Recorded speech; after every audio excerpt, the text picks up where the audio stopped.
Hello दोस्तों, मैं अरविंद कुमार आज की इस वीडियो में आप सभी का स्वागत करता हूं। आज हम देख रहे हैं केंद्र शासित प्रदेश। भारत के भूगोल में केंद्र शासित प्रदेश, ठीक है। 26 जनवरी 2020 में भारत में 28 राज्य, 8 केंद्र शासित प्रदेश हैं।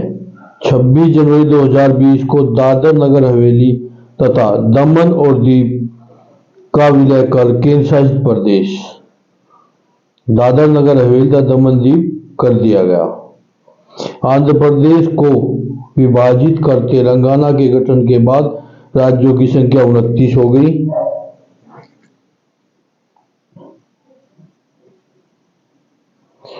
थी 31 अक्टूबर 2019 को जम्मू कश्मीर तथा लद्दाख को केंद्र शासित प्रदेश घोषित किए जाने के उपरांत वर्तमान में राज्यों की संख्या पुनः 28 हो गई है और 8 केंद्र शासित प्रदेश हो गए हैं।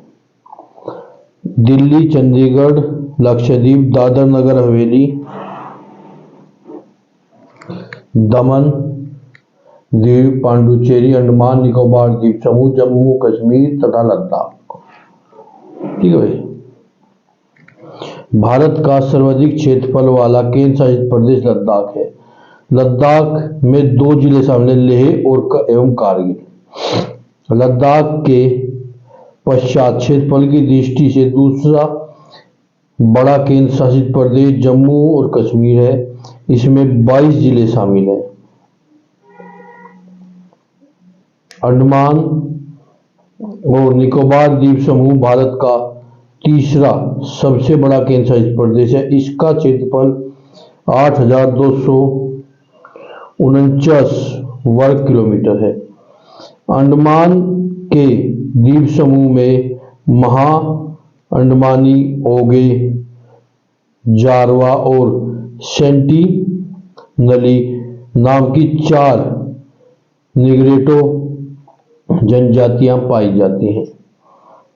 निकोबार द्वीप समूह में निकोबार एवं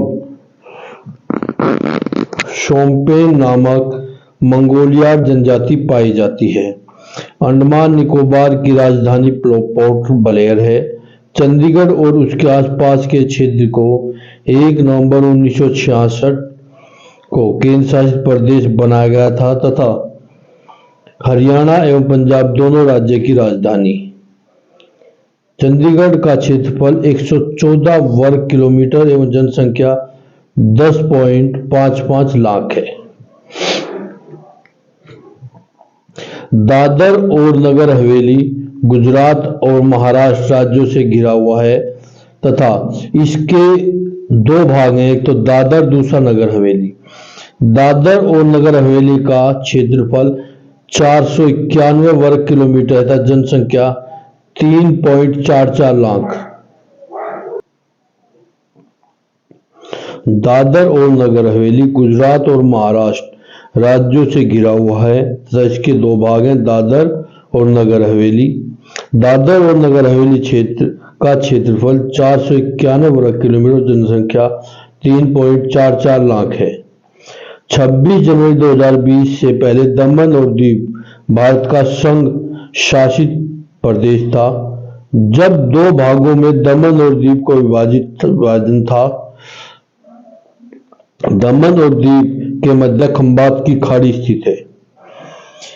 दमन और दीव का क्षेत्रफल 111 वर्ग किलोमीटर तथा जनसंख्या 2,42,247, जनगणना 2011।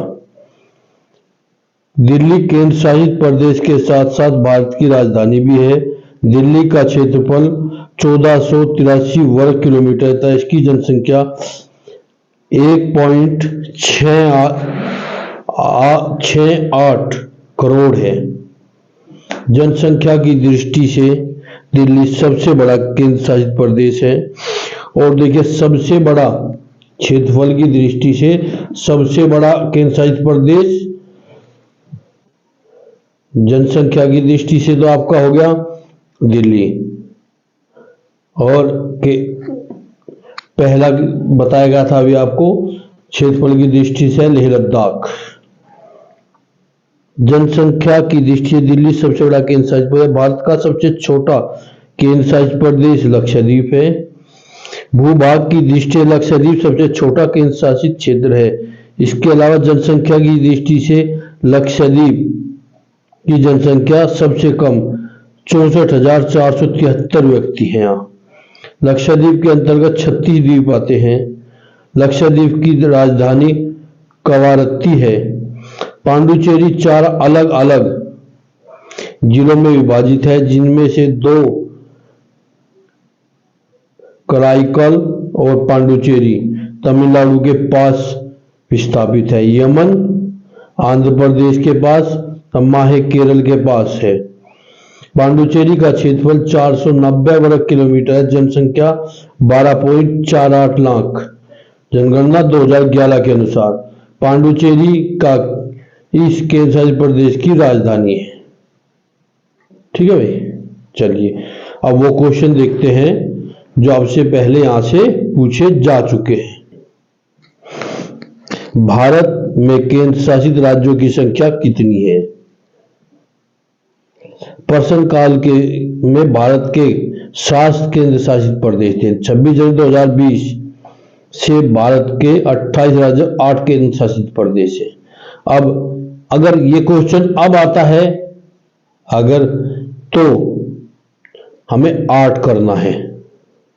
ठीक है भाई, और पहले के हैं हमारे 7।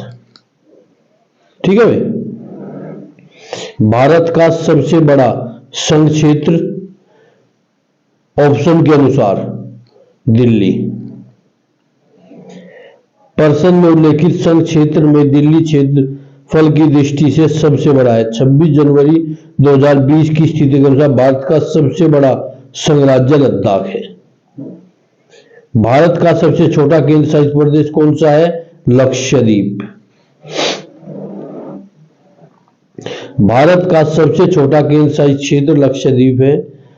भूभाग की दृष्टि से लक्षद्वीप सबसे छोटा केंद्र शासित प्रदेश है। इसके अलावा जनसंख्या की दृष्टि से भी केंद्र शासित सबसे कम जनसंख्या वाला। इसमें कुल कितने द्वीप है? 36 द्वीप है, 36।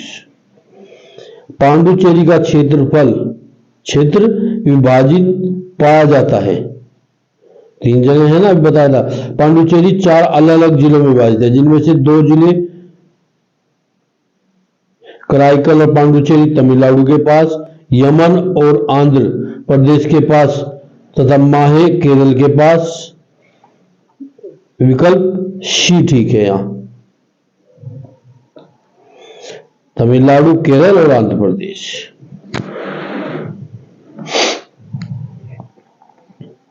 निम्नलिखित में से एक केंद्र शासित क्षेत्र नहीं है। त्रिपुरा। प्रश्नकाल के अनुसार उपयुक्त विकल्प में त्रिपुरा एक राज्य है, जबकि दमन और दीव लक्षद्वीप और पांडुचेरी केंद्र शासित प्रदेश। त्रिपुरा 3 ओर से बांग्लादेश से घिरा है। 26 जनवरी 2020 से दादर और नगर हवेली तथा दमन द्वीप का विलय एक केंद्र शासित प्रदेश दादर और नगर हवेली तथा दमन द्वीप कर दिया गया। दमन और दीव के बारे में कौन सा कथन सत्य है? बी 2 और 3 सही है। दमन और दीव के बीच खंबात की खाड़ी अभी बताया था, इसकी राजधानी दमन है।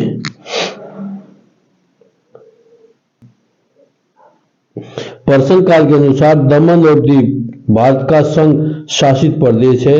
यह 2 भागों में दमन और दीव में विभाजित है। दमन और दीव की राजधानी दमन थी तथा दोनों के मध्य खंबात की खाड़ी स्थित है। पुर्तगालियों ने गुजरात के शाह से दमन का अधिग्रहण किया और 1523 ईस्वी में दमन बंदरगाह पहुंचे। लगभग 4 शताब्दियों तक शासन करने के पश्चात 1961 में पुर्तगालियों से स्वतंत्रता प्राप्त हुई, न कि अंग्रेजों से। कथन 1 गलत है, जबकि कथन 2 सही है और कथन 3 भी। 26 जनवरी 2020 को दादर और नगर हवेली तथा दमन और दीव का विलय एक केंद्र शासित प्रदेश दादर नगर हवेली तथा दीव दमन और दीव में कर दिया गया। ऊपर दिए गए मानचित्र संघ शासित क्षेत्र का है? दादर और नगर हवेली।